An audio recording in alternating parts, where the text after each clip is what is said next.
On today's video, we're going to be looking at the 10 places in Florida with the biggest concentration of registered offenders. There are 32,000 registered offenders in the state of Florida.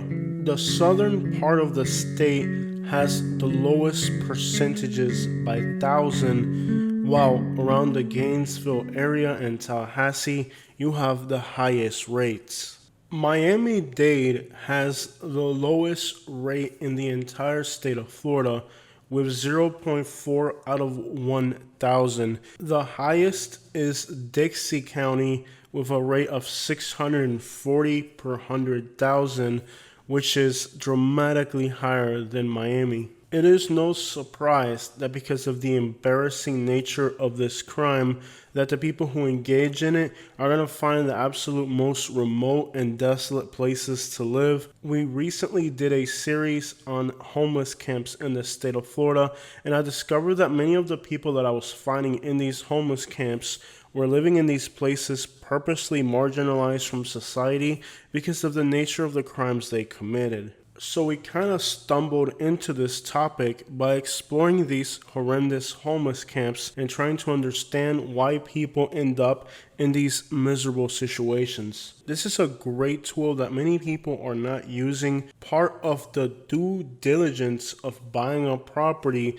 that your realtor is not obligated to give you. This was the tool that I used to create today's video. I literally spent 12 hours on this application putting in different addresses to compile today's video for you. Pay attention to the legend as you're going to need it throughout the whole video.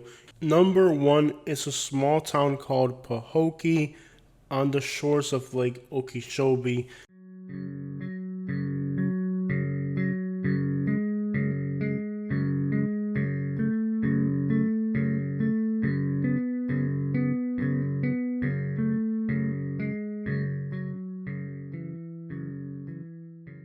You'll find entire communities here whose entire purpose is to house these people. Currently, a politician from Palm Beach County is trying to get a law passed that will require anybody who's registered in the state of Florida to have a fluorescent colored license plate on their vehicle. These laws do force these people to have to move to other places, and the states that don't create laws will effectively end up with a huge problem like Oregon and Arkansas, or effectively almost eliminating the problem like South Florida and the state of Washington.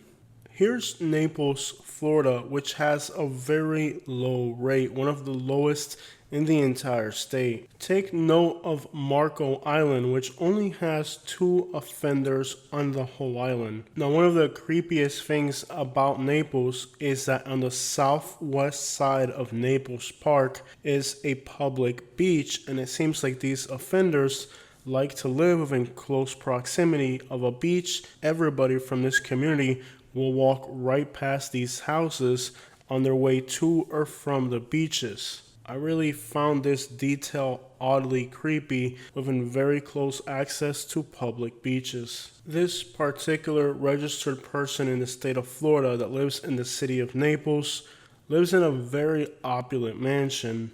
Others choose to live simply in a campsite. But when you look at the description of where he's living, it says in the woods near a hopeful place, and that hopeful place looks like a waste processing plant. Many times the people that you see by the side of the road in the absolute worst living conditions are self-punishing themselves. Others seem to do the complete opposite. They like this little spot and they can easily walk in the beaches, parks, and other areas.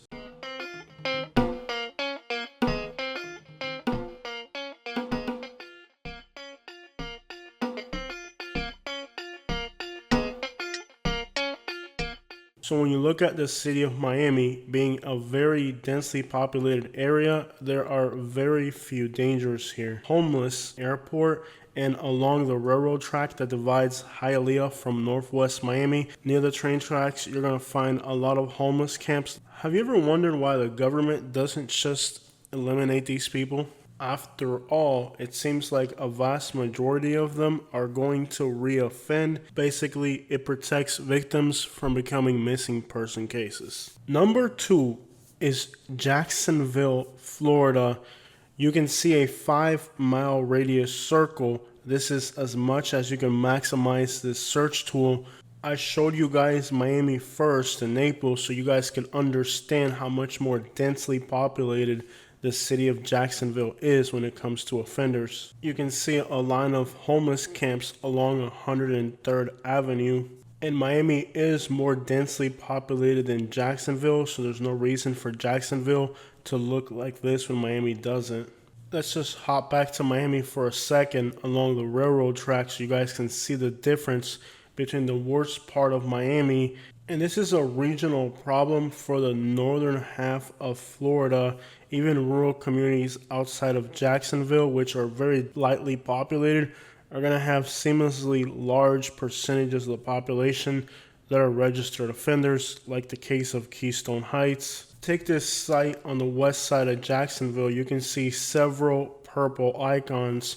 Those are going to be multiple residents per unit. You can also see a red tint. That means a homeless person who is a predator. Baldwin is a small town right outside of Jacksonville by Interstate 10. You can see about 8 or 9 houses just in this small rural community outside of Jacksonville. That's about as much as you'll find in an entire suburb outside of Broward or Palm Beach County. Take this area off 103rd Avenue. You can see there's entire neighborhoods with high concentrations of residents that are registered.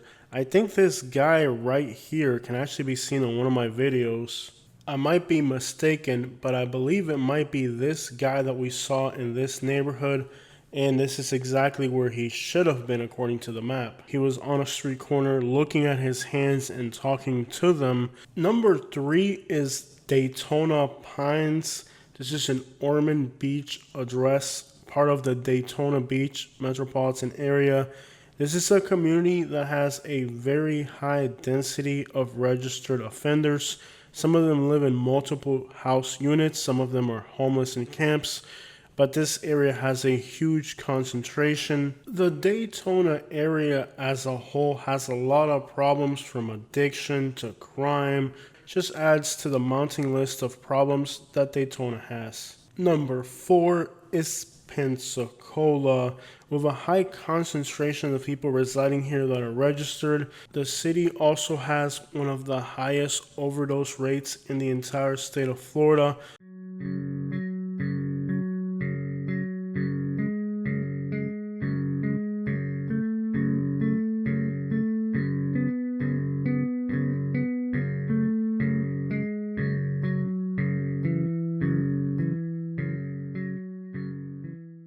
All these factors combine to make this a very unpleasant city. And while the beaches along the Florida Panhandle, and in particular Pensacola Beach, are some of the nicest beaches in the state of Florida with clear waters, there happens to be a disturbingly high number of registered offenders. You're not even safe on the beach. Number 5 is the Pine Hills community on the west side of Orlando.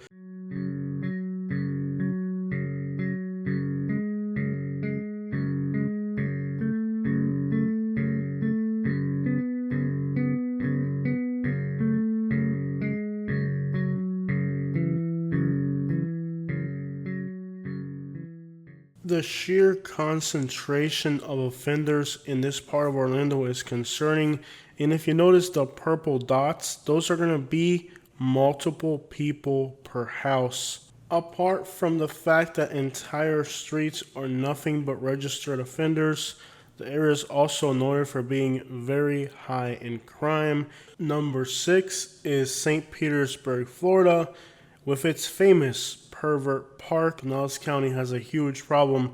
When you look at the interactive map from the Florida Department of Law Enforcement, you realize that the problem in St. Petersburg is quite a serious one. People that are homeless and they're predators, like off of 54th, the famous Pervert Parks. Now the notion is that if they live together, they can help keep each other on track, and this gives them an opportunity to have some type of social network. Number 7 is Gainesville, Florida. There's a few specific places in Gainesville that have a very dense population of offenders, whether they're apartment complexes or outreach community centers. There's a few pockets in Gainesville where the concentration is very high. Homeless, for the first time, think they could just go to a homeless shelter and they find out that they don't qualify for one reason or another. Different organizations have different goals. Sometimes they're trying to protect people that are vulnerable. Sometimes they're just trying to find a solution for offenders. It's kind of a very complicated issue. Offenders, we as a society have kind of marginalized them on purpose. Many times they're left in a very vulnerable position, depending on nothing more than the mercy of other humans, which in a sense kind of works towards the greater goal of making these people be repentful. It's not like we can just do away with them like most of us would like. It just makes it even more dangerous for the potential victims to become missing person cases. And that's where today in society we're in a really difficult spot, because now we have larger segments of our population entering homelessness who are just regular people that are not making enough, or they had an injury and haven't been able to get a social security. You have a lot of like normal people who are ending up homeless. Number 8 is Sulphur Springs. This is a district within the city limits of Tampa. People are openly being victimized and the community looks the other way and acts like it's not happening. This part of Tampa has a lot of problems.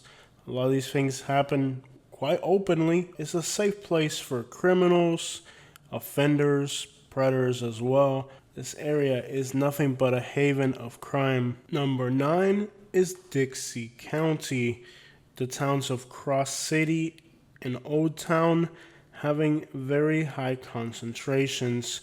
We know that this area by percentage is the worst in the entire state of Florida. We always assume that the people camping out and hiding out in these remote parts of Florida were doing it because they were addicted to substances. We're finding out now too, another reason people are hiding out in these desolate areas is because they have something else to hide.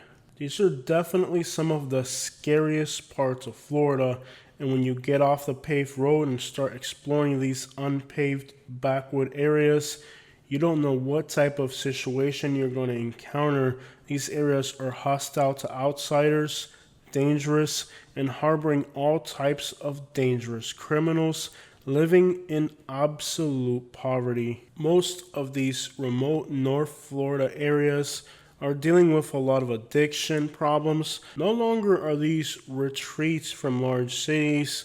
The things that are happening in these backwoods are more scary than anything you could ever imagine in a large city. And to be honest, some of these backwoods in North Florida are no different than Alabama, Mississippi, or Louisiana. They're places that are really stuck in time in a bad way. Number 10 is the city of Fort Lauderdale, with a large concentration of homeless offenders and quite a few homeless predators. The streets of Fort Lauderdale can be quite a scary place. Overall, Broward County doesn't have a huge problem.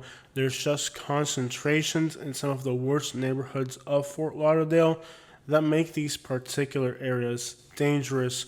Overall, it's a very safe tourist destination and one of my favorite places to vacation within Florida. It's just living within some of the worst neighborhoods of Fort Lauderdale that can be a problem. And the fact that so many of these offenders are homeless, since these people don't really have a fixed living situation, even gentrification doesn't mean these people are going to go away as real estate gets more expensive.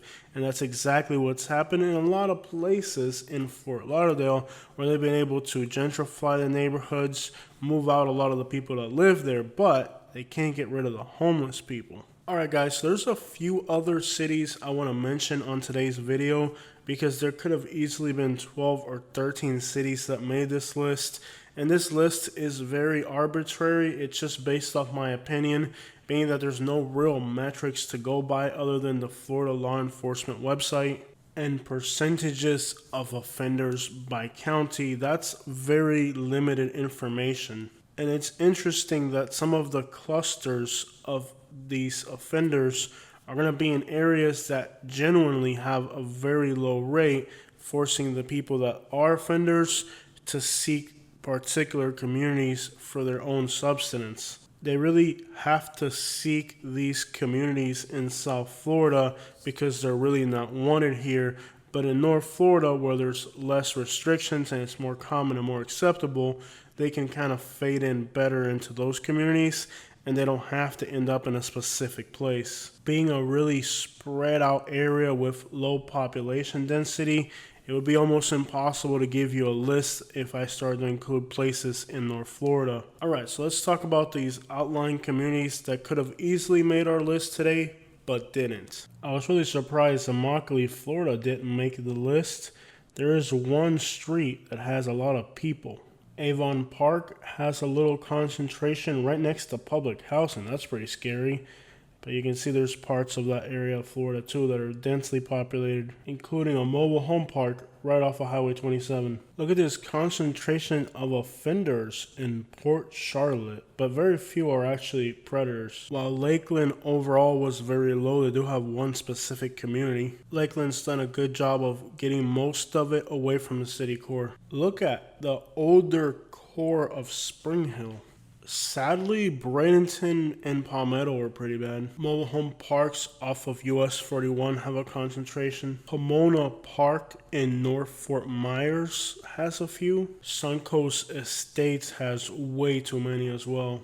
There's definitely some problems in the North Fort Myers area. Lehigh Acres wasn't too bad, but there's a few houses right off of Lee that are all close together. Notice how the city of Naples has literally nothing, and then East Naples by the courthouse even has homeless camps. There's a neighborhood called Rosemary in Bonita Springs. They got a few houses there. Lots of homeless predators and offenders near Florida City and Homestead. Belle Glade and South Bay near Pahokee also have a huge concentration. Check out this one street in Lakeland, Florida. Palmetto near Bradenton, Florida has a huge concentration. The town of Stark right outside of Jacksonville along 301. There's also a lot of state prisons here. This guy in Palatka has his address listed as government housing complex.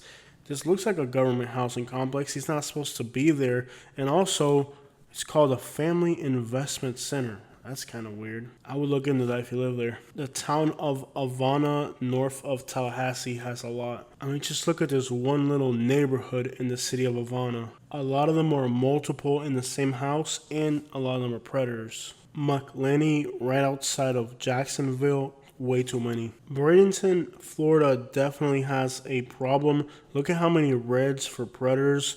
Look at how many homeless offenders downtown, and there's even a few homeless offenders in the south side of the city as well. But notice how they literally disappear as you head off into the suburbs. Not far away, the Newton area north of Sarasota has a lot. Remote South Central Florida, notice how there's only one in Montour Ranch. Being so isolated, I really expected it to have more, but it's still South Florida. This guy in Moore Haven lives in the middle of the Everglades all by himself, homeless in the swamp. Moore Haven put all their crap in a trailer park outside of city limits. That's pretty cool. Meanwhile, the town of Okeechobee has them right in the city center. The Taylor Creek area of Okeechobee seems to have a lot of problems. Notice how Lakeland tried to push most of their crap off into the outskirts of the city, not the city center. I thought the villages would be really bad, but as you can see here, very few. This is one scary exit off of Interstate 10 by the Panhandle. Tallahassee could have easily made this list. The town of Quincy outside of Tallahassee's got some problems. Some of these neighborhoods in Tallahassee are really bad. Think about that for a minute. The capital of Florida. Look at this place. Embarrassing. And I don't know where this street is, but you probably don't want to end up here. And what's a list of bad places in Florida that don't have Lake City? And there's also a place outside of Boca Raton called Sandalfoot. What's up, everybody? Welcome to Boca Raton area.